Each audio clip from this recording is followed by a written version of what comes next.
ഇത് തൃശൂർ ജില്ലയിലെ പാണഞ്ചേരി ഗ്രാമം. ഇവിടെയാണ് അലക്സ് എന്ന് വിളിപ്പേരുള്ള ചെറിയാൻ പി തോമസിന്റെ 6 ഏക്കർ കൃഷിഭൂമി. വളരെ വ്യത്യസ്തമായ ബഹുവിള കൃഷിയുടെ പരീക്ഷണം മൂലം ഇന്നിവിടെ പച്ചപ്പണിഞ്ഞു നിൽക്കുന്നത് 300ഓളം ജാതി, 500 തെങ്ങ്, 700 കമുക്, 1000-ലേറെ വിവിധ വർഗങ്ങളിലുള്ള വാഴകൾ, മാംഗോസ്റ്റീൻ, ചേമ്പ്, ചേന, പലയിനം പ്ലാവ്, കൈതച്ചക്ക, റംബൂട്ടാൻ എന്നിവയാണ്. ഈ കർഷകന്റെ കാർഷിക നേട്ടങ്ങൾക്കുള്ള കാരണം പാരമ്പര്യ കൃഷിയെ മുറുകെ പിടിച്ചത് മാത്രമല്ല, അതോടൊപ്പം തന്റേതായ വ്യത്യസ്ത പരീക്ഷണങ്ങളുടെ വിജയം കൂടിയാണ്.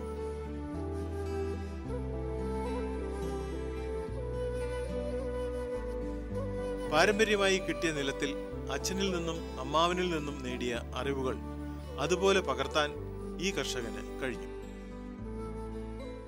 ചെറുപ്പം മുതലേ കൃഷി വലിയ ഇഷ്ടമാണ്. വളരെ ചെറുപ്പം തൊട്ട് മൃഗങ്ങൾ, അതുപോലെ കൃഷി, വളരെ എല്ലാ കാര്യങ്ങളും ഭംഗിയായിട്ട് കൊണ്ടു നടക്കും. ഞാൻ പറമ്പിൽ പൂർവികമായിട്ട് എല്ലാവർക്കും ആയിരുന്നു. ഇപ്പോൾ അത് പിന്തുടർന്ന് പോരുന്നു. എല്ലാ വക പഴവർഗ്ഗങ്ങളും എൻ്റെ പറമ്പിലുണ്ട്. അതുപോലെ ജാതി, 45 വർഷമുള്ള ജാതി, മാംഗോസി 45, അങ്ങനെ വർഷങ്ങളായിട്ടുള്ള ഇത് പുറം ലോകം അറിയത്തില്ലായിരുന്നു. ഇപ്പം വളരെ അടുത്ത സുഹൃത്തുക്കൾ ഇങ്ങനെ ആക്കി വന്നിരിക്കുന്നു. എല്ലാ തരവും 10-400 തെങ്ങ്, അതുപോലെ കമുക്, കുരുമുളക്, എല്ലാ മരങ്ങളും എൻ്റെ പറമ്പിലുണ്ട്. വളരെ നല്ല രീതിയിൽ രാവിലെ തൊട്ട് വൈകുന്നേരം വരെ ഞാൻ പണിക്കാരുടെ കൂടെ കൃഷി ചെയ്യുന്നത്. വളരെ നല്ല രീതിയിൽ കൊണ്ടു നടക്കുന്നു. ഇന്ന് ഇദ്ദേഹത്തിന്റെ കൃഷിയിടത്തിൽ നിന്നും ലഭിക്കുന്ന 65 കിലോഗ്രാം ഭാരമുള്ള ചക്ക, 800 ഗ്രാം തൂക്കമുള്ള ജാതിക്ക, കൂടുതൽ കായ്ഫലമുള്ള വാഴക്കുലകൾ എല്ലാം തന്നെ അലക്സിന്റെ കൃഷിരീതിയെ മറ്റു കൃഷിക്കാരിൽ നിന്നും വ്യത്യസ്തമാക്കുന്നു. അലക്സിന്റെ കൃഷിഭ്രമം ആരംഭിക്കുന്നത് നന്നേ ചെറുപ്പകാലം മുതലാണ്. കുട്ടിക്കാലത്ത് തന്നെ പയർവിത്ത് നട്ടും പയർ വിളവെടുത്തും ആ ബാലൻ കൃഷി അറിവുകളിലൂടെ ബാലപാഠങ്ങൾ സ്വായത്തമാക്കുകയായിരുന്നു. കൂട്ടുകാർ ഡോക്ടർമാരും എഞ്ചിനീയർമാരുമായി ഉയരങ്ങൾ എത്തിപ്പിടിക്കുമ്പോൾ അലക്സ് കണ്ടെത്തിയ ഉപജീവന മാർഗം കൃഷിയായിരുന്നു. അങ്ങനെയാണ് അലക്സ് എന്ന ഈ കർഷകൻ തന്റെ കൃഷിയെ വൈവിധ്യമുള്ളതാക്കി തീർത്തു.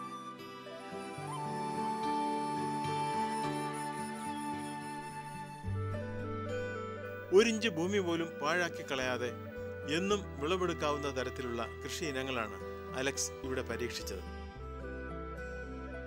എനിക്ക് കൃഷിയോട് ഭയങ്കര താല്പര്യമാണ്. എൻ്റെ പിതാവ് ഒരു മാർഗ്ഗങ്ങൾ കാണിച്ചു തന്നിട്ടുണ്ട്. അതിന് പ്രകാരമാണ് ഞാൻ കൃഷി കൊണ്ടു നടക്കുന്നത്. അതുപോലെ അമ്മാവൻ മരങ്ങളോട് പോയി സംസാരിക്കും, അതിനെ തല്ലും, ചിലപ്പോൾ വടിയെടുത്തിട്ട് അടിക്കും. അതൊക്കെ എൻ്റെ മനസ്സിൽ എപ്പോഴും വളരെ അത് പലരും എന്നോട് ചോദിക്കാറുണ്ട്, എന്താ ഈ ജാതി ഇങ്ങനെ കായ്ക്കുന്നത്. അത് ഞാനിങ്ങനെ പിന്തുടർന്ന് പോയിരുന്നു. പല ഇതിലായിട്ട് ജാതിയൊക്കെ നന്നായിട്ട് കായ്ക്കും. അതിന് കാരണമെന്ന് വെച്ചാൽ അമ്മാവനിങ്ങനെ ചോദിക്കും, ഒരു മരത്തിൽ കായില്ലല്ലോ, അതെന്താ കുറവ്, ഈ വർഷം എന്താ കുറവെന്നൊക്കെ മരത്തിനോട് ചോദിക്കും. അപ്പം ഞാൻ കണ്ടുപിടിച്ചിട്ടുണ്ടത്. അപ്പം ഞാൻ അത് തന്നെ ചെയ്യും. ഈ വർഷം ആ മരത്തെ കുറവാണെങ്കിൽ എന്താ കുറവ്, വളരെ കുറവ്. അത് നമ്മളോട് സംസാരിക്കുന്ന മാതിരി ഒരു ജീവനുള്ള സാധനം അത് നമ്മളോട് തന്നെ. ഇപ്പം ഞാനിപ്പോൾ മ്യൂസിക് സിസ്റ്റം മുഴുവൻ എല്ലായിടത്തും ഇടാൻ പോകും. ഇതുപോലെ പാട്ട് കേട്ടിട്ട് അതിൽ ഓരോന്നിങ്ങനെ അമ്മാവൻ്റെ ഞാൻ പഠിച്ചിട്ടുള്ളത്. ഇതൊക്കെ കൃഷി കാര്യങ്ങൾ ഒത്തിരി കണ്ടുപഠിച്ചിട്ടുള്ള വളരെ ചെറുപ്പം തൊട്ട് കണ്ടുപഠിച്ചിരിക്കുന്നത്. അതുപോലെ എനിക്കിപ്പോഴും പലരും എന്നോട് ചോദിക്കും, എന്താ ജാതി, ഞങ്ങൾക്കൊന്നും ഇല്ലല്ലോ, നിൻ്റെ പറമ്പിൽ നിറച്ച് കായ.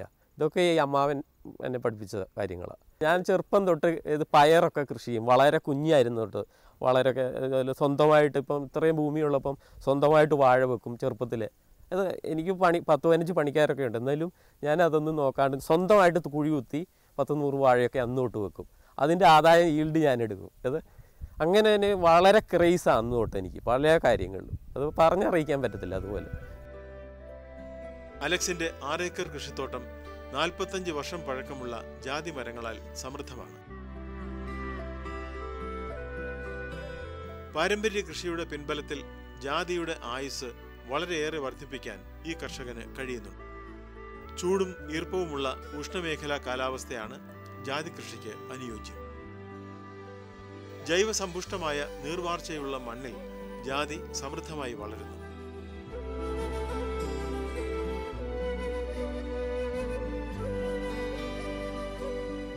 ജാതിക്കായും ജാതിപത്രിയുമാണ് വാണിജ്യ പ്രാധാന്യമുള്ള സുഗന്ധവ്യഞ്ജനങ്ങൾ. വിളഞ്ഞ് മൂപ്പെത്തിയ വിത്തുകൾ പാകിയാണ് ജാതിത്തൈ ഉണ്ടാക്കുന്നത്. തുടർച്ചയായി നല്ല വിളവ് തരുന്ന ആരോഗ്യമുള്ള മാതൃവൃക്ഷങ്ങൾ തിരഞ്ഞെടുത്ത് അതിൽ നിന്നും കായ്കൾ എടുക്കുന്നതാണ് ഉത്തമം. കൃഷിയിൽ നിന്ന് ലാഭമുണ്ടാക്കാൻ കഴിയില്ല എന്ന് പറഞ്ഞുകൊണ്ട് ഇപ്പോൾ സകല ആളുകളും ഭൂമി വിറ്റൊടുക്കുന്ന ഈ അവസ്ഥയിൽ നിന്നും ഭൂമി വാങ്ങിക്കൂട്ടി അതിൽ കൃഷി ചെയ്ത് വിജയിപ്പിച്ച് കാണിച്ചു കൊടുത്ത് ഇന്ന് ഈ നാടിന് പോലും, ഇന്ന് ഈ കേരള അഗ്രികൾച്ചർ യൂണിവേഴ്സിറ്റിയിലെ കുട്ടികൾ പോലും ഒരുപക്ഷെ ഇവിടെ വന്നുകൊണ്ട് ഇത് പഠിച്ചു പോകുന്ന സ്ഥിതിവിശേഷം നമുക്ക് കാണാൻ സാധിക്കുന്നു. കാരണം അദ്ദേഹം വന്ന് ഇവർക്ക് പറഞ്ഞു കൊടുക്കുന്നു, ഇന്നെ പോലെയാണ് ഇത് വിളയുന്നത്, ഇത്ര വർഷം കൊണ്ട് വിളയും. 10-65 കിലോ ഭാരമുള്ള ചക്കകൾ വിളയിക്കുന്നു അദ്ദേഹം. 45 മുതൽ 80 കിലോയുള്ള കായക്കൊലകൾ വിളയിക്കുന്നു. ഈ തെങ്ങിനും അതുപോലെ തന്നെ വാഴയ്ക്കും വളമിടുന്ന നമ്മൾ പ്ലാവിനും മാവിനും വളമിട്ട് വളർത്തുന്നത് ഞാൻ അവിടെ കണ്ടിട്ടില്ല, കാണുന്നത് ആദ്യമായിട്ടാണ്. പ്ലാവിന് പോലും അദ്ദേഹം കൃത്യമായി പരിചരണം നൽകിക്കൊണ്ട് അദ്ദേഹത്തിനോട് ചോദിച്ചപ്പോൾ അദ്ദേഹം ചോദിക്കാനിടയായി, എന്തുകൊണ്ടാണ് ഇത്രയും കായഫലങ്ങൾ നിങ്ങളുടെ മരത്തിൽ ഉണ്ടാകുന്നതെന്ന് ചോദിച്ചപ്പോൾ അദ്ദേഹം പറഞ്ഞത്, ഞാൻ നേരം വിളിച്ചാകുമ്പോൾ 7:30 മണിയാകുമ്പോൾ വീട്ടിൽ നിന്ന് പുറത്തിറങ്ങിക്കഴിഞ്ഞാൽ ഞാൻ ആദ്യം എൻ്റെ മക്കളോട് സംസാരിക്കുന്നത് പോലെ ഈ മരങ്ങളോട് ഞാൻ സംസാരിക്കുന്നു, അവരോട് ചോദിക്കുന്നു, അവരോട് വർത്തമാനം പറയുന്നു, എന്താണ് വേണ്ടതെന്ന് ചോദിച്ച് മനസ്സിലാക്കുന്നു, അതനുസരിച്ച് ഞാൻ അവർക്ക് കൊടുക്കുന്നു. അവരുടെ ഭാഷ എനിക്കും മനസ്സിലാവും, എൻ്റെ ഭാഷ അവർക്കും മനസ്സിലാവും എന്നുള്ള രൂപത്തിലാണ് അദ്ദേഹം ഇവിടുത്തെ ഈ വക സംസാരങ്ങളോട് കൂടിയാണ് ഒരു ദിവസം ആൾ തുടങ്ങുന്നത് തന്നെ. ധാരാളം കാലം നിലനിൽക്കുന്ന കാട്ടുജാതിയും ധാരാളം വിളവ് തരുന്ന നാട്ടുജാതിയുമായി ചേർത്ത് ബഡ് ചെയ്ത് ജാതി കൃഷിയിൽ അത്ഭുത നേട്ടം കൊയ്യുകയാണ് അലക്സ്.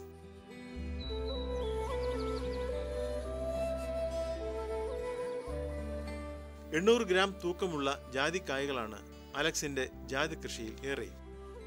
ഇങ്ങനെ ബഡ് ചെയ്തെടുക്കുന്ന ജാതി തൈകൾ ഇവിടെ വിൽപ്പനയ്ക്കും ലഭ്യമാണ്. പൊതുവെ അദ്ദേഹം അനുവർത്തിച്ചു വരുന്നത് ജൈവ കൃഷി രീതികളാണ്. സമ്മിശ്ര കൃഷിയിൽ തന്നെ ജാതി, കവുങ്ങ്, വാഴ, തെങ്ങ്, കുരുമുളക് ഇതാണ് പ്രധാനമായിട്ടും കൃഷി ചെയ്യുന്നത്. ജാതി കൃഷിയിൽ തന്നെ എൻ്റെ സർവീസിൽ ഇതുവരെ ഞാൻ ഇതുപോലെ മനോഹരമായ ഒരു ജാതി തോട്ടം കണ്ടിട്ടില്ല. ഇതെന്ന് വെച്ചാൽ ശാസ്ത്രീയമായി നമ്മൾ പറയുന്നതിനപ്പുറം മണ്ണിനെ അതിൻ്റെ ആ പരിപാലനമായ രീതിയിൽ അദ്ദേഹം സൂക്ഷിക്കുന്നു. അതാണ് ഏറ്റവും വലിയ അദ്ദേഹത്തിൻ്റെ പൈതൃകമായിട്ട് കിട്ടിയ സ്വത്താണ്. അദ്ദേഹത്തിൻ്റെ അച്ഛൻ്റെ കയ്യിൽ നിന്നാണ് ഇത് കിട്ടിയിരിക്കുന്നതെന്ന് അറിയുന്നത്. പക്ഷേ അതുപോലെ അതിനേക്കാൾ കുറച്ചുകൂടി മികച്ചതാക്കി പുള്ളിക്കാരൻ സംരക്ഷിച്ചു വരുന്നു. അതാണ് ഏറ്റവും വലിയ. മണ്ണ് സംരക്ഷണവുമായിട്ട് ബന്ധപ്പെട്ട് മണ്ണ് സംരക്ഷിക്കുന്നതും ജൈവവള പ്രയോഗം, മണ്ണിൻ്റെ അത് പുതുമണ്ണ് വീണ്ടും ജാതിക്ക് എല്ലാ വർഷവും കൊണ്ടിടുന്നുണ്ട്. അതിൻ്റെ ഒപ്പം തന്നെ ജൈവവളങ്ങൾ, മറ്റ് രാസവളങ്ങളൊന്നും തന്നെ ഉപയോഗിക്കുന്നില്ല. ഇവിടെ ഉള്ള ജാതികളെന്ന് പറയുന്നത് ജാതി മുത്തശ്ശന്മാരെന്ന് വേണേൽ പറയാം, അത്രയ്ക്ക് വലിയ ജാതികളാണ്. ആ കൂൾനെസ് അതിനകത്ത് നിൽക്കുമ്പോൾ ഒരു എയർ കണ്ടീഷനിൽ നിൽക്കുന്ന അതിനേക്കാൾ നല്ല മനോഹരമായൊരവസ്ഥ നമുക്ക് അനുഭവപ്പെടുന്നുണ്ട്. ഈ ജാതിത്തോട്ടത്തിന് സാധാരണഗതിയിൽ ജൈവവളമാണെങ്കിൽ തന്നെയും കർഷകർ ജാതിയിൽ വാട്ടരോഗം വന്നൊക്കെ വളരെ ബുദ്ധിമുട്ടുന്നു. ഈ തോട്ടത്തിൽ പൊതുവെ ജാതിക്കുള്ള അസുഖങ്ങൾ വളരെ കുറവായിട്ടാണ് കാണുന്നത്. പിന്നീട് ഇപ്പോൾ തന്നെ സീസൺ ഔട്ടാണെങ്കിൽ തന്നെയും ധാരാളം അവിടെ ഇവിടെയൊക്കെ കായ്കൾ, എല്ലാ തോട്ടത്തിലെയും കായ്കൾ ഇല്ലാത്ത അവസരത്തിലും കായ്കൾ ധാരാളം ഉണ്ട്. ജാതിയുടെ വേരുകൾ ഉപരിതലത്തിലായതിനാൽ ആഴത്തിലുള്ള കൊത്തും കിളയും ഒഴിവാക്കണം. വേനലിൽ പുതയിടലും നനയും നിർബന്ധമായി ചെയ്തിരിക്കണം. ചാണകപ്പൊടി, ആട്ടിൻകാഷ്ടം, വേപ്പിൻ പിണ്ണാക്ക്, എല്ലുപൊടി, ചാരം എന്നിവ സമൃദ്ധമായി ഇട്ടുകൊണ്ടാണ് അലക്സിന്റെ ജാതി കൃഷി പുരോഗമിക്കുന്നത്. കായ്ചീയൽ, കായ് പൊഴിച്ചിൽ, ഇലകരിച്ചിൽ, ഇലക്കൊഴിച്ചിൽ എന്നിവയാണ് ജാതിയെ ബാധിക്കുന്ന പ്രധാന രോഗങ്ങൾ. ശരിയായ ഇടയകലം നിലനിർത്തുന്നതിലൂടെയും പുതുമണ്ണ് കോരിത്തട്ടുന്നതിലൂടെയും പൂർണ്ണമായും രോഗങ്ങളെ അകറ്റാൻ ഈ കർഷകന് സാധിക്കുന്നുണ്ട്. ഇദ്ദേഹത്തിൻ്റെ കൃഷിരീതികളെക്കുറിച്ച് പത്രമാധ്യമങ്ങളിലൂടെ പല അത്ഭുതങ്ങളും റിപ്പോർട്ട് ചെയ്യപ്പെട്ടിട്ടുണ്ട്. ഏകദേശം 50 കിലോനും 60 കിലോനും 80 കിലോനുമൊക്കെ തൂക്കമുള്ള ചക്ക, അതുപോലെ വലിയ വലിയ ഗ്രാൻഡൈൻ വാഴക്കുലകൾ, നേന്ത്രവാഴക്കുല, കദളി വാഴക്കുല തുടങ്ങി പഴവർഗ്ഗങ്ങളുടെയും മറ്റ് കൃഷികളുടെയും എല്ലാം വളരെ വലിയ ഒരു പരീക്ഷണശാലയാണ് ഇദ്ദേഹത്തിൻ്റെ കൃഷിയിടം. ഇന്ന് ഇന്ത്യയിലും വിദേശത്തുമുള്ള 60-ൽ പരം പഴവർഗ്ഗങ്ങൾ ഇദ്ദേഹത്തിൻ്റെ തോട്ടത്തിൽ വിളയുന്നുണ്ട്. അതുപോലെ തന്നെ ജാതി, ഈ നാട്ടിലുള്ള ഏറ്റവും പഴക്കമുള്ള ജാതി മരങ്ങൾ ഇദ്ദേഹത്തിൻ്റെ പറമ്പിലാണ്. 50, 60, 70 വർഷം പഴക്കമുള്ള വൻ ജാതി മരങ്ങളാണ് ഈ പറമ്പിൽ മുഴുവൻ കാണുന്നത്. ഈ കൃഷിയിടത്തിലേക്ക് ഇറങ്ങി വന്നു കഴിഞ്ഞാൽ നമുക്ക് തിരിച്ചു പോകാനായിട്ട് തോന്നില്ല. ഒരു AC ബിൽഡിങ്ങിൽ താമസിക്കുന്നത് പോലെയുള്ള വളരെ കൂളിംഗ് ഉള്ള ഒരു കൃഷിയിടമാണ്. അല്പം പോലും സൂര്യപ്രകാശം പാഴാക്കാതെ സമ്മിശ്ര കൃഷിയുടെ വിവിധ സാധ്യതകൾ സംയോജിപ്പിച്ചിട്ടുള്ള ഒരു കൃഷിയിടമായിട്ട് വേണം ഇതിനെ വിലയിരുത്താനായിട്ട്. ഇവിടെ തെങ്ങാണെങ്കിലും ശരി, തെങ്ങിൽ ഏറ്റവും മണ്ണിലേക്ക് തന്നെ കുലകൾ വിളഞ്ഞു വീഴുന്ന പുതിയ ഇനം തെങ്ങിൻ തൈകൾ, അതുപോലെ തന്നെ വലിയ തൂക്കം കിട്ടുന്ന പപ്പായ മരങ്ങൾ, അങ്ങനെ റംബൂട്ടാൻ, ഫിലോസാൻ, മാങ്കോസ്റ്റിൻ തുടങ്ങി ഒരു മരത്തിൽ നിന്ന് പോലും ഏകദേശം 1 ലക്ഷം രൂപയുടെയൊക്കെ വരുമാനം കിട്ടാവുന്ന തരത്തിലുള്ള പഴവർഗ്ഗങ്ങളുടെ വിവിധ ശ്രേണികൾ ഈ പറമ്പിൽ നട്ട് വളർത്തിയിരിക്കുകയാണ്. അതുപോലെ തന്നെ ഇദ്ദേഹത്തിൻ്റെ ക്വാളിറ്റിയുള്ള ജാതി തൈകൾ നട്ട് 2ാം വർഷം തന്നെ പൂവിടുന്നു എന്നുള്ള അത്ഭുത കാഴ്ച നമുക്ക് ഈ കൃഷിയിടത്തിൽ വന്നാൽ കാണാൻ കഴിയും. ഈ പുഴയോരത്തിൻ്റെ ഈ മനോഹരമായ ഈ പ്രദേശത്ത് പുഴയുടെ ഇരുകരകളിലുമായി ഇദ്ദേഹത്തിൻ്റെ തോട്ടം കാർഷിക ശാസ്ത്രജ്ഞന്മാർക്കും വിദ്യാർത്ഥികൾക്കും എന്നും ഒരു അത്ഭുതമായ പഠനകേന്ദ്രമായിട്ട് മാറിക്കൊണ്ടിരിക്കുകയാണ്. ഇദ്ദേഹത്തിൻ്റെ കൃഷിയെ സംബന്ധിച്ച് പറയുമ്പോൾ സാധാരണ നിലയ്ക്ക് ഇന്ന് ഇവിടെ ലക്ഷക്കണക്കിന് രൂപ മൂല്യമുള്ള സ്ഥലമാണിത്. ഒരു സെൻറ്റിന് 1, 2, 3 ലക്ഷം രൂപയ്ക്ക് ഇവിടെ വിൽപ്പന നടക്കുന്ന സ്ഥലത്ത് ഒരുവിധ അത്തരത്തിലുള്ള പ്രലോഭനങ്ങളെയും ആശ്രയിക്കാതെ ഈ കൃഷിയിടം ഒരു പറുദീസയായി തന്നെ നിലനിർത്താൻ അദ്ദേഹം കാണിക്കുന്ന ശുഷ്കാന്തി ഈ ലോകം മുഴുവൻ ആദരിക്കപ്പെടേണ്ട സംഗതിയായിട്ടാണ് എനിക്ക് തോന്നുന്നത്. ഒരുപക്ഷേ അദ്ദേഹത്തിന് അതിനെ പ്രേരിപ്പിക്കുന്ന ഒരു ഘടകമെന്ന് പറയുന്നത് റിയൽ എസ്റ്റേറ്റിനേക്കാൾ കിട്ടുന്നതിനേക്കാൾ കൂടുതൽ വരുമാനം ഈ കൃഷിയിടത്തിൽ ഉണ്ടാക്കിയെടുക്കാൻ ഒരു കർഷകന് കഴിയുമെന്നുള്ള ആത്മവിശ്വാസം അദ്ദേഹം അതിലൂടെ പ്രാവർത്തികമാക്കി തെളിയിച്ചിരിക്കുകയാണ്. പഴങ്ങളുടെ റാണി എന്നറിയപ്പെടുന്ന മാംഗോസ്റ്റീൻ മരങ്ങളാൽ സമൃദ്ധമാണ് അലക്സിന്റെ കൃഷിത്തോട്ടം. വളർച്ചയിലൂടെ ആദ്യഘട്ടങ്ങളിൽ ധാരാളം തണൽ ആവശ്യമുള്ള മാംഗോസ്റ്റീൻ കമുകിന്റെയും ജാതിയുടെയും എല്ലാം ഇടവിളയായാണ് ഇവിടെ കൃഷി ചെയ്തിരിക്കുന്നത്. തിളങ്ങുന്ന ഇലകളോടുകൂടിയ മാംഗോസ്റ്റീൻ 25 മീറ്ററോളം ഉയരത്തിൽ വളരുന്ന ഒരു നിത്യഹരിത വൃക്ഷമാണ്. ഡിസംബർ ജനുവരി മാസങ്ങളിലാണ് മാംഗോസ്റ്റീൻ പൂത്തു തുടങ്ങുന്നത്. 100-105 ദിവസമാകുമ്പോൾ പരമാവധി തൂക്കവും വലിപ്പവും എത്തും. മെയ്, ജൂൺ, ജൂലൈ മാസങ്ങളിൽ പഴങ്ങൾ വിളവെടുക്കാം. പൂർണ്ണ വളർച്ചയെത്തിയ ഒരു മരത്തിൽ നിന്നും 1500 പഴങ്ങളോളം ലഭിക്കും. പ്രത്യേക സംരക്ഷണമൊന്നുമില്ലാതെ തന്നെ 10-12 ദിവസം വരെ കേടുകൂടാതെ ഇരിക്കുന്ന പഴവർഗ്ഗമാണ് മാംഗോസ്റ്റീൻ. ഓരോ കൃഷിക്കും ലാഭം മാത്രം നോക്കിയിട്ട് കൃഷി അതിൻ്റെ ഒരു സാധനത്തിന് വില കുറഞ്ഞു പറഞ്ഞു വെച്ചാൽ പിന്നെ അതിൻ്റെ ചുവട്ടിൽ വളം ഒട്ടും ചെയ്യാണ്ടും അല്ലെങ്കിൽ ലാഭമുള്ള കൃഷിക്ക് മാത്രം വളം ചെയ്തിട്ട് ബാക്കിയുള്ള കൃഷിനെ അതേപടി നിർത്തിക്കൊണ്ടും കൃഷി ചെയ്യുന്ന ഒരുപാട് കൃഷി രീതി. അലക്സേട്ടന് നേരെ മറിച്ചാണ്. ഏതിന് വില കുറഞ്ഞാലും ആ കൃഷിയാണെങ്കിലും എന്നും ചെയ്യുന്ന രീതി, അതിന് ഒരു കോട്ടം നട്ടാണ്ട് 2 രൂപ തേങ്ങയ്ക്ക് വിലയുണ്ടാകുമ്പോഴും ആ വളം, ആ തെങ്ങിൻ്റെ ചുവട്ടിൽ ചെയ്യുന്ന പണികൾ, അതിന് ചെയ്യേണ്ട വളങ്ങൾ ഒരു ലാഭവും നോക്കാണ്ട് അത് ചെയ്ത് വളരെ ഡീസൻ്റായിട്ട് അതിൻ്റെ ലാഭം നോക്കാണ്ട് അയാൾ അധ്വാനം കൊണ്ട് അതിൻ്റെ എല്ലാ ഇടപാടുകളും തീർത്തുകൊണ്ട് പോകുന്ന ഒരാളാണ്. അപ്പോൾ കൃഷിനെ സ്നേഹിച്ചുകൊണ്ട് കൃഷി ചെയ്യുന്ന ഒരാളിൻ്റെ കൃഷിയിടത്തിൻ്റെ എല്ലാവിധ ഐശ്വര്യ ഗുണങ്ങളും അയാൾ പ്രകൃതിനെയും കൃഷിനെയും ഒരുമിച്ച് സ്നേഹിച്ചുകൊണ്ടുള്ള കൃഷി രീതിയാണ് ചെയ്യുന്നത്. അല്ലാണ്ട് ലാഭം കിട്ടാൻ കുറേ വളം ചെയ്തു അല്ലെങ്കിൽ അതിന് വിലയില്ല പറയുമ്പോഴേക്കും വെച്ചതിൽ പകുതി ഉണങ്ങിപ്പോകുമ്പോഴും അതിനൊന്നും ചെയ്യാണ്ടിരിക്കുക, അങ്ങനത്തെ ഒരു കൃഷിയല്ല. അയാൾ മുതൽ മുടക്കി അധ്വാനത്തിൻ്റെ നല്ലൊരു ഭാഗത്തോട് കൂടിയിട്ട് കൃഷിക്ക് മാത്രമേ ചിലവഴിച്ചുകൊണ്ടിരിക്കുന്ന ഒരാളാണ് അലക്സേട്ടൻ. അത് കാലങ്ങളായിട്ട് ഈ വളം കൊണ്ടും ആളിൻ്റെ പെരുമാറ്റം കൊണ്ടും ഈ കൃഷിയിടത്തിലുള്ള അധ്വാനത്തിനും നേരിൽ കണ്ടുകൊണ്ടുള്ള ഒരു അനുഭവ പരിചയം വെച്ചിട്ട് ഞാൻ പറയുകയാണ്. മലേഷ്യയിൽ നിന്നുമുള്ള അത്യപൂർവ ഇനമായ സണ്ണങ്കി തെങ്ങുകളും അലക്സ് തൻ്റെ പറമ്പിൽ നട്ടു വളർത്തിയിട്ടുണ്ട്. തൈക്ക് 600 രൂപ വരെ വില വരുന്ന ഈ തെങ്ങിനം അധികം ഉയരത്തിലല്ലാതെ വളരുന്ന തെങ്ങാണ്. തൈ നട്ട് 2 വർഷമാകുമ്പോൾ കായ്ച്ചു തുടങ്ങും എന്ന പ്രത്യേകതയും ഈ തെങ്ങിനുണ്ട്. ശ്രീ ചെറിയാൻ ബി തോമസ് ഇവിടെ നമ്മുടെ ഈ വർഷത്തെ കർഷക ദിനത്തിൽ പാണഞ്ചേരി കൃഷിഭവൻ്റെ കർഷക ദിനത്തിൽ ആദരിക്കപ്പെടുന്ന വേളയിൽ ഈ നാട്ടിലെ ഒരു വലിയ ജനക്കൂട്ടം അവിടെ ഉണ്ടായിരുന്നു. അതായത് അദ്ദേഹം വളരെ ചാരിറ്റബിൾ ആയിട്ടുള്ള കാര്യങ്ങൾ ചെയ്യുന്ന ഒരു വ്യക്തിയാണ്. ഒരു കൃഷിക്കാരൻ്റെ നന്മ, മണ്ണിനോടുള്ള സ്നേഹം പോലെ തന്നെ അദ്ദേഹം അത് മനുഷ്യ സ്നേഹമായിട്ടും കൂടി കണക്കാക്കുന്നു. ഒരു ദിവസം എന്നോട് പറഞ്ഞത്, ഈ മണ്ണ് ഞാൻ വളരെ ഡിവൈനായിട്ടാണ് കാണുന്നത്. അതാണ് ഒരു കർഷകന് വേണ്ടുന്ന ഏറ്റവും വലിയ ഗുണം. ആ ഒരു കാര്യത്തിൽ എനിക്ക് അദ്ദേഹത്തിനോട് വളരെയധികം ആദരവുണ്ട്. മണ്ണിനെ പുണ്യമായിട്ട് കാണുക. മണ്ണ് കാർഷിക വൃത്തിയിൽ മണ്ണെന്ന് പറയുന്നത് സുബീജം സുക്ഷേത്ര എന്നാണ്. അതായത് ക്ഷേത്രത്തിൻ്റെ പരിപാവനതയാണ് ഒരു മണ്ണിന് കാർഷിക വൃത്തിയിൽ കൊടുക്കേണ്ടത്. അതിനെ നമ്മൾ മാക്സിമം രാസപ്രവർത്തനങ്ങളൊക്കെ ചെയ്യിപ്പിച്ച് മണ്ണിനെ അതിൻ്റെ എല്ലാ കാര്യങ്ങളും ഊറ്റി നശിപ്പിച്ചിട്ട് അല്ല നമ്മൾ പുതുതലമുറയ്ക്ക് കൈമാറേണ്ടത്.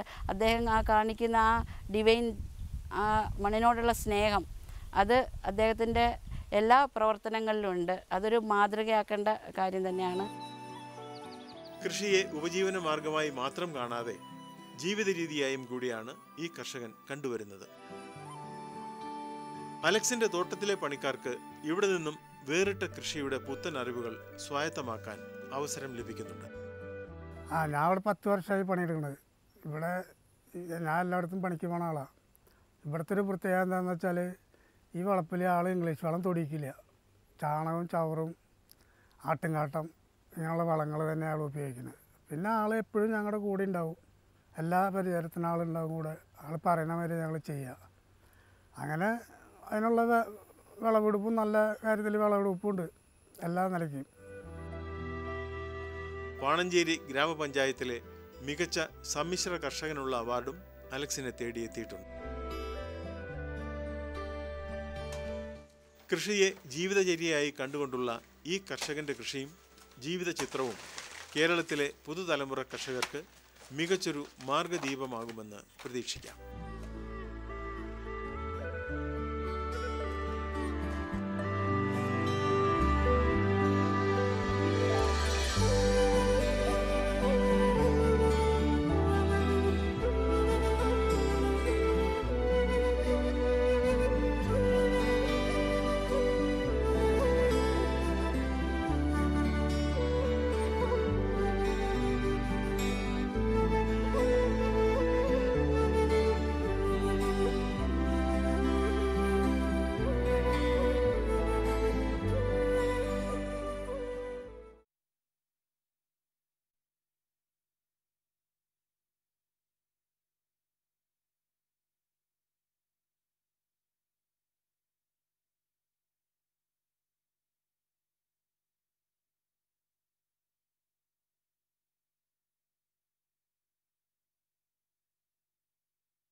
നമസ്കാരം. ദൂരദർശൻ കാർഷിക വാർത്തകളിലേക്ക് സ്വാഗതം. പ്രധാന വാർത്തകൾ. ഹരിതഗൃഹ കൃഷിയിൽ പരിശീലനം. ഒരു നെല്ലും ഒരു മീനും പദ്ധതിക്ക് അപേക്ഷ ക്ഷണിച്ചു. റബ്ബർ പരിപാലനത്തിൽ പരിശീലനം. വിശദമായ വാർത്തകളിലേക്ക്. കേരള കാർഷിക സർവകലാശാല തൃശൂർ വെള്ളാനിക്കരയിലെ ഇൻസ്ട്രക്ഷണൽ ഫാമിൽ ഈ മാസം 24, 25, 26 തീയതികളിൽ ഹരിതഗൃഹ കൃഷി, ഹരിതഗൃഹ നിർമ്മാണം, ഹരിതഗൃഹത്തിലെ സൂക്ഷ്മ ജലസേചനം, ഫെർട്ടിഗേഷൻ, കാലാവസ്ഥാ ക്രമീകരണം, മണ്ണു പരിപാലനം, വിവിധ വിളകളുടെ പരിപാലനം എന്നിവയിൽ പരിശീലനം സംഘടിപ്പിക്കുന്നു. അപേക്ഷകൾ professor and head CTI Mannuthy എന്ന വിലാസത്തിൽ മാറാവുന്ന 1500 രൂപയുടെ DD സഹിതം ഇനി പറയുന്ന വിലാസത്തിൽ ലഭിക്കണം. വിലാസം: doctor P. Susheela, associate professor, institutional farm, Vellanikkara. Phone number 7025 4988 50. Chengannur central ഹാച്ചറിയിൽ നിന്നും ഗ്രാമശ്രീ ഇനത്തിൽപ്പെട്ടതും ഇറച്ചി ആവശ്യത്തിന് വളർത്തുവാൻ അനുയോജ്യമായതും ഒരു ദിവസം പ്രായമായതുമായ പൂവൻ കോഴിക്കുഞ്ഞുങ്ങൾ 1-ന് 8 രൂപ നിരക്കിൽ ചൊവ്വ, വെള്ളി ദിവസങ്ങളിൽ ലഭ്യമാണ്. ആവശ്യമുള്ളവർ മുൻകൂട്ടി ബുക്ക് ചെയ്യേണ്ടതാണ്. ഫോൺ നമ്പറുകൾ 0479 2 452 277. മറ്റൊരു നമ്പർ 9446 17170.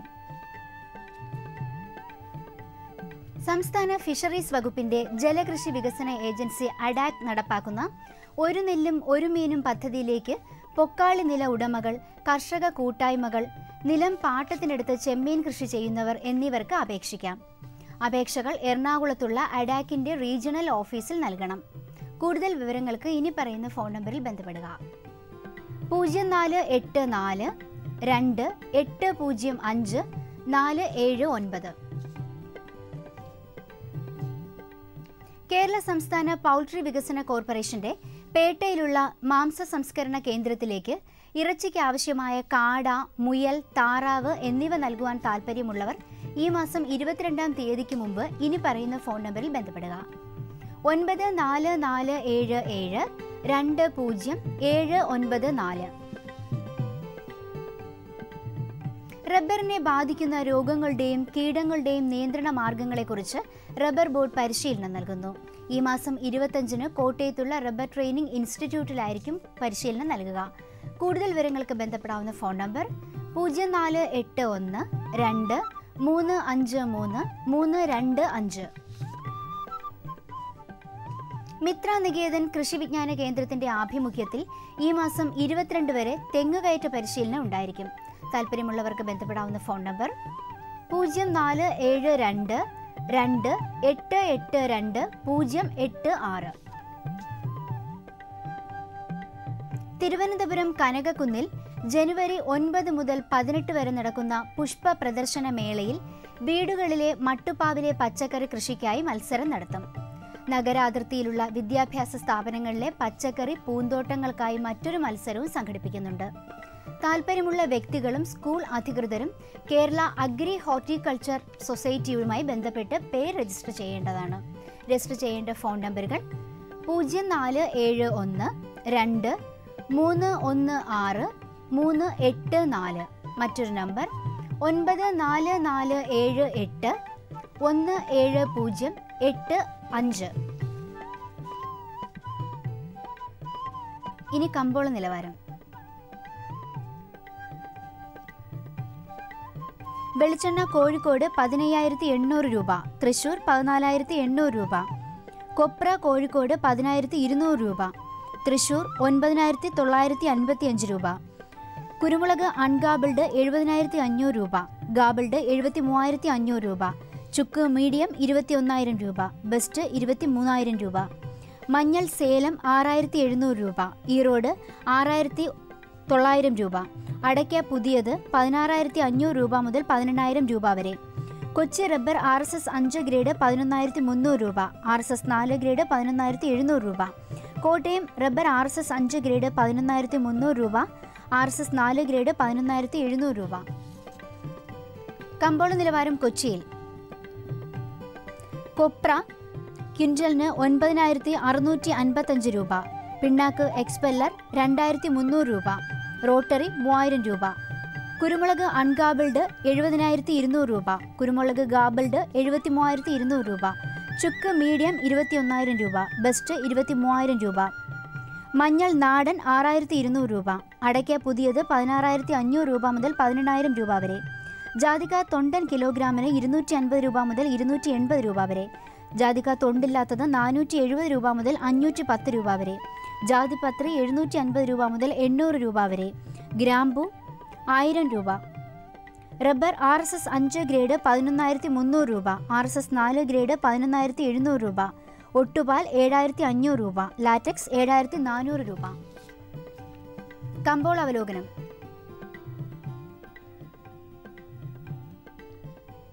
അവധി വ്യാപാരത്തിലെ മാന്ദ്യം മുൻനിർത്തി വില ഉയർത്തി ഷീറ്റ് എടുക്കാൻ ടയർ കമ്പനികൾ തയ്യാറായില്ല. കർഷകർ കൈവശമുള്ള ചരക്ക് കുറഞ്ഞ വിലയ്ക്ക് വിൽപ്പനയ്ക്ക് ഇറക്കാൻ മടിച്ചത് ഷീറ്റ് ക്ഷാമത്തിനിടയാക്കി. 4-ാം ഗ്രേഡ് കിലോ 117-ലും ലാറ്റക്സ് 74 രൂപയിലുമാണ്. ഒട്ടുപാലിൻ്റെ വില 75 രൂപയാണ്. കുരുമുളക് സീസൺ അടുത്തതോടെ ഇടപാടുകാർ ചരക്ക് സംഭരണത്തിൽ നിന്ന് അല്പം പിൻവലിഞ്ഞതിനാൽ 300 രൂപ കുറഞ്ഞ് 73200-ലാണ് ഗാബിൾഡ് കുരുമുളകിൻ്റെ വ്യാപാരം തുടങ്ങിയത്. വിദേശ രാജ്യങ്ങളിൽ നിന്ന് ഉൽപ്പന്നത്തിന് പുതിയ ആവശ്യക്കാരില്ല. കോഴിക്കോട് വിപണിയിൽ കൊപ്രയ്ക്ക് ഇന്ന് 200 രൂപയും എണ്ണയ്ക്ക് 100 രൂപയും കുറഞ്ഞു. തൃശ്ശൂരിലും നിരക്ക് അല്പം താഴ്ന്നു. കൊച്ചി എണ്ണ വിപണി ഇന്ന് പ്രവർത്തിച്ചില്ല. ശാന്തൻപാറയിൽ നടന്ന ഏലക്ക ലേലത്തിൽ ഇടപാടുകാരിൽ നിന്നുള്ള ആവശ്യം ചുരുങ്ങിയത് മൂലം നിരക്ക് കുറഞ്ഞു. മികച്ച ഇനം ഏലക്ക കിലോയ്ക്ക് 864 രൂപയായും ശരാശരി ഇനങ്ങൾ 742ലേക്കും താഴ്ന്നു. ഉൽപ്പന്നത്തിന്റെ അവധി നിരക്കുകളും താഴ്ന്നു. കാലാവസ്ഥ. കണ്ണൂർ കൂടിയ താപനില 34.4 ഡിഗ്രി സെൽഷ്യസ്, കുറഞ്ഞ താപനില 23.1. കോഴിക്കോട് 34.6, 23.6. കൊച്ചി 30, 24.6. ആലപ്പുഴ 33.6, 24. പുനലൂർ 33, 20.8. Thiruvananthapuram 33, 24.1 degree Celsius. ഇതോടെ ഇന്നത്തെ കാർഷിക വാർത്തകൾ സമാപിക്കുന്നു. നമസ്കാരം.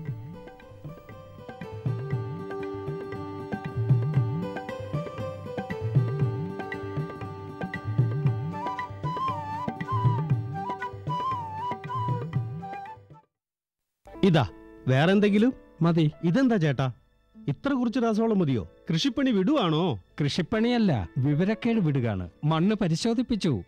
ഇനി മുതലാളി എത്ര വളം വേണോ അത്രയും മാത്രമേ വയലിലിടൂ. കർഷക സോദരരെ, ഇന്ന് തന്നെ ജില്ലയിൽ അടുത്തുള്ള ഭൂമി പരീക്ഷണ ലബോറട്ടറിയിൽ തീർച്ചയായും മണ്ണ് പരിശോധിപ്പിക്കുക. മണ്ണിൽ പോഷക തത്വങ്ങളും ഈർപ്പവും ചെടിയുടെ വളർച്ചയും കണക്കിലെടുത്ത് ആവശ്യത്തിന് മാത്രം പോഷക തത്വം ചേർക്കുക. പിന്നെ മണ്ണിൽ സൾഫർ, സിങ്ക്, ബോറോൺ പോലുള്ള സൂക്ഷ്മ പോഷകങ്ങൾ ഉണ്ടോ എന്ന് നോക്കാനും മറക്കരുത്. രാസവളത്തിന്റെയും ജൈവവളത്തിന്റെയും ശരിയായ ഉപയോഗം വഴി ഭൂമിയുടെ വളക്കൂറ് നിലനിർത്തൂ, ഉൽപാദനം വർദ്ധിപ്പിക്കൂ, ചെലവ് കുറയ്ക്കൂ, വിലപ്പെട്ട വിദേശ നാണ്യം ലാഭിക്കാനും സഹായിക്കൂ. മന്ദഗതിയിൽ നൈട്രജൻ പുറത്തുവിടുന്ന രാസവളങ്ങൾക്ക് വേപ്പിൻ പിണ്ണാക്ക് കലർന്ന യൂറിയ പോലുള്ളവയ്ക്ക് മുൻഗണന നൽകൂ. പിന്നെ ഇലകളിൽ യൂറിയ തളിക്കുക. അല്ല, ചേട്ടൻ ശരിക്കും ബുദ്ധിശാലിയായല്ലോ. കൂടുതൽ വിവരങ്ങൾക്ക് ബന്ധപ്പെടുക ജില്ലാ കൃഷി ഓഫീസർ അല്ലെങ്കിൽ കിസാൻ കോൾ സെന്റർ. സുഗന്ധത്തിന്റെ ചാമരം വീശി, സ്വാദിന്റെ അലകൾ ഉയർത്തി, പുരോഗതിയുടെ പാതയൊരുക്കി, പുഞ്ചിരി പൂഞ്ചിറക് വിടർത്തി, നാടാകെ പച്ചപ്പ് ചാർത്തി, വ്യവസായങ്ങൾക്ക് അവസരമൊരുക്കി, പൂന്തേൻ മാധുര്യം പരത്തി, ആഹ്ലാദത്തിന്റെ തിരകൾ ഉയർത്തി. NHM horticulture mission. ഞങ്ങളുടെ ആഗ്രഹം, നിങ്ങളുടെ മന്ദഹാസം.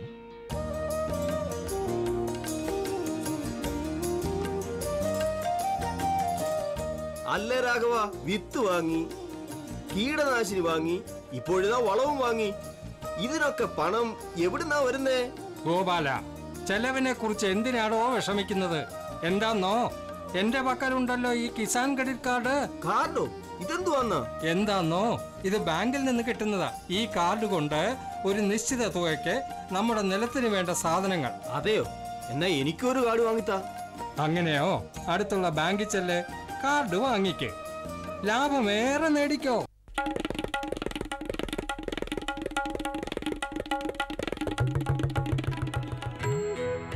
അമ്മേ, ഞാൻ സ്കൂളിൽ പോവാ പഠിക്കാൻ. സ്കൂളിലോ? കല്യാണം കഴിച്ചു വരുമ്പോ പറഞ്ഞിരുന്നല്ലോ നീ പഠിപ്പുള്ളവളാണെന്ന്. എന്റെ അമ്മേ, ഫാം സ്കൂളിലേക്കാ പോകുന്നത്. കൃഷിയുടെ പുതിയ പുതിയ കാര്യങ്ങൾ പഠിക്കാൻ എന്റെ കൂടെ വന്നോളൂ അമ്മേ. ഫാം സ്കൂൾ ഇവിടെ പാടത്ത് വിളകൾ വർദ്ധിപ്പിക്കാനുള്ള എല്ലാ കാര്യങ്ങളും കർഷകർക്ക് പഠിപ്പിച്ചു കൊടുക്കുന്നു. അതായത് മണ്ണിന്റെ അടിസ്ഥാനത്തിൽ ശരിയായ വളം, മേൽത്തരം വിത്ത്, പിന്നെ ആവശ്യാനുസരണം കീടനാശിനി. അതായത് കുറഞ്ഞ ചിലവിൽ അധിക ലാഭം.